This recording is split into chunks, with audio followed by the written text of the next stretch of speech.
রাজ্যের বেকার যুবক যুবতীদের আর্থিকভাবে সাহায্য করার লক্ষ্যে অর্থাৎ এই আর্থিক সাহায্যের মাধ্যমে এ রাজ্যের শিক্ষিত বেকার যুবক যুবতীরা যারা কিনা 21 থেকে 40 বছর বয়সের মধ্যে পড়ছেন তারা আগামী দিনে এ রাজ্যের বিভিন্ন ক্ষেত্রে সে সরকারি থেকে শুরু করে বিভিন্ন ক্ষেত্রে চাকরি বাকরির প্রস্তুতি বা পরীক্ষা দেওয়া থেকে শুরু করে উদ্যোগ নেওয়া থেকে শুরু করে এই বিষয়গুলো যাতে নিজেরা লড়াই করে সেই জায়গাটায় পৌঁছতে পারে ঠিক তার জন্য ন্যূনতম যে টাকা একটা খরচা উঠে আসে সেই টাকাটা যাতে অন্যের কাছে হাত পাততে না হয় সেই লক্ষ্যেই এ রাজ্যের মানবিক মুখ্যমন্ত্রী মমতা বন্দ্যোপাধ্যায়ের নির্দেশে বর্তমান সরকার বিগত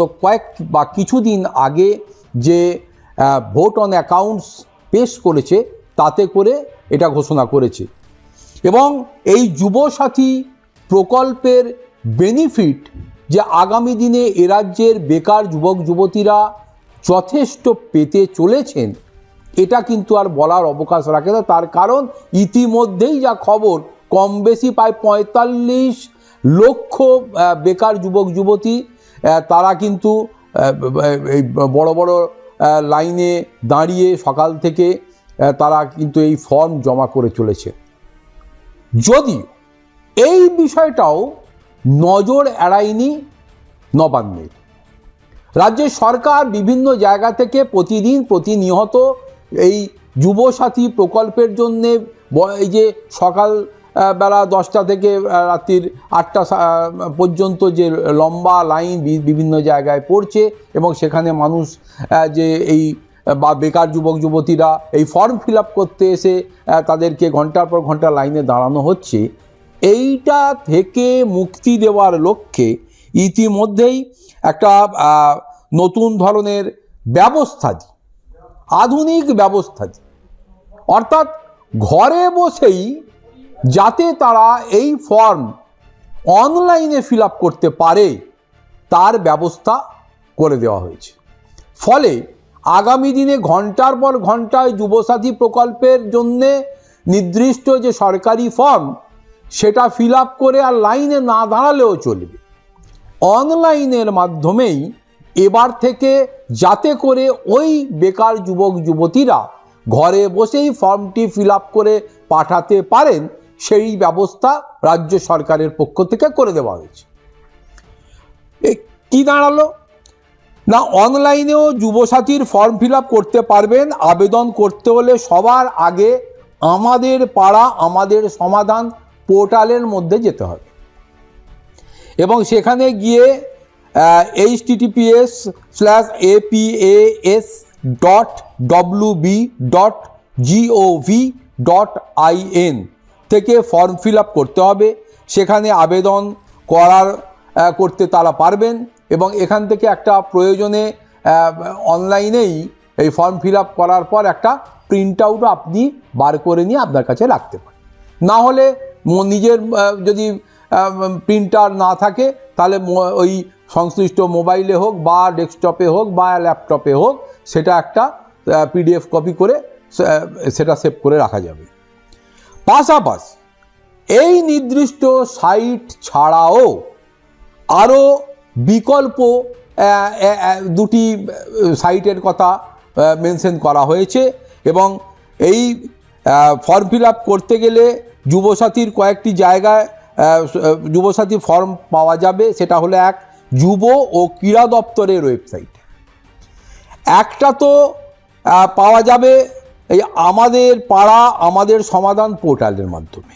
অন্যদিকে রাজ্য সরকারের যুব ও ক্রীড়া দপ্তরের ওয়েবসাইটেও এবার থেকে ওই যুবসাথী বা ওই বেকারদের জন্য যুবসাথী প্রকল্পের ফর্ম পাওয়া যাবে। ইতিমধ্যেই রাজ্য সরকার সেটাকে কনফার্ম করেছে।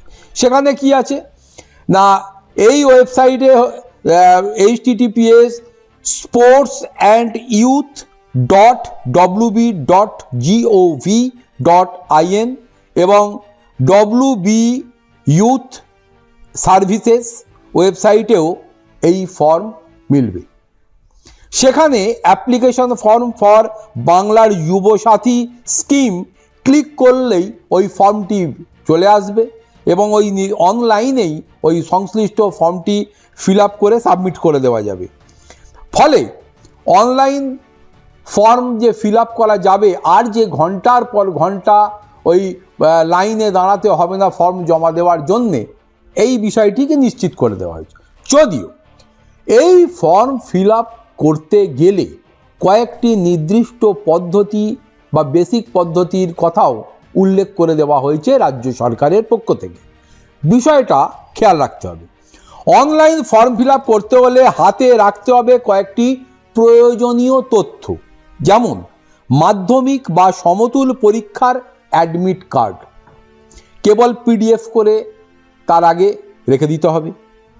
মাধ্যমিক বা সমতুল পরীক্ষার মার্কশিট বা সার্টিফিকেট সেটাও কেবল পিডিএফ করে তার আগে সেটাকে সেভ করে রাখতে হবে। আধার কার্ডের কপি সেটাও পিডিএফ করে সেটাকে সেভ করে রাখতে হবে।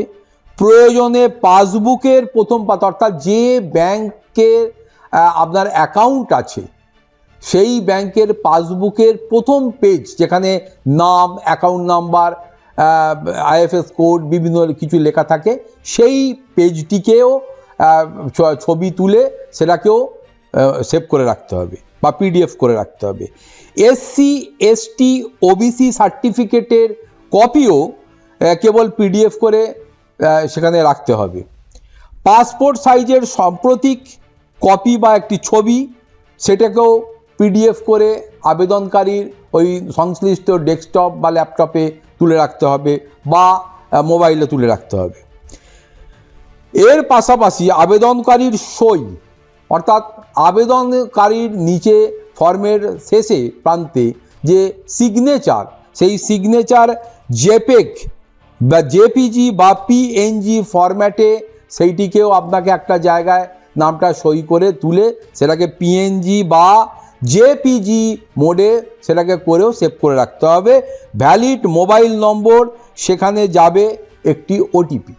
অর্থাৎ যে ব্যক্তি ঘরে বসে হোক, সাইবার ক্যাফেতে গিয়ে হোক, সেখানে আপনি বা আপনারা যারা এই যুবসাথীর ফর্ম ফিল আপ করবেন অনলাইনে, তাদেরকে তাদের পার্সোনাল মোবাইল নম্বরটি দিতে হবে।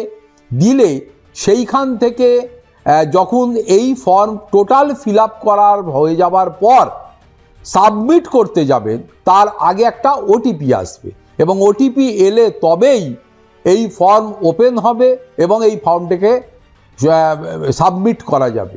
ফলে সব মিলিয়ে হাইটেক পদ্ধতির মাধ্যমেও যাতে আগামী দিনে রাজ্যের বেকার যুবতীরা ওই 1500 টাকা রাজ্য সরকারের কাছ থেকে যে যুবসাথী প্রকল্পের জন্যে তারা পাবে, তাদের জন্যে আর ওই লাইন দেওয়ার হ্যাজার্ড ভোগ করতে হবে না।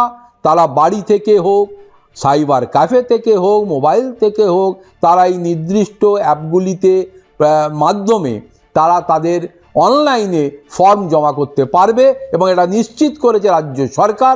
ফলে যত শীঘ্র সম্ভব এই ফর্মগুলি এখনো পর্যন্ত যারা ফিল আপ করেননি, যারা বা যে সমস্ত বেকার যুবক যুবতীরা এখনো পর্যন্ত এই যুবসাথীর ফর্ম ফিল আপ করেননি, তারা আগামী দিনে এই সুযোগগুলি গ্রহণ করবেন বলেই মনে করছে রাজনৈতিক মহল।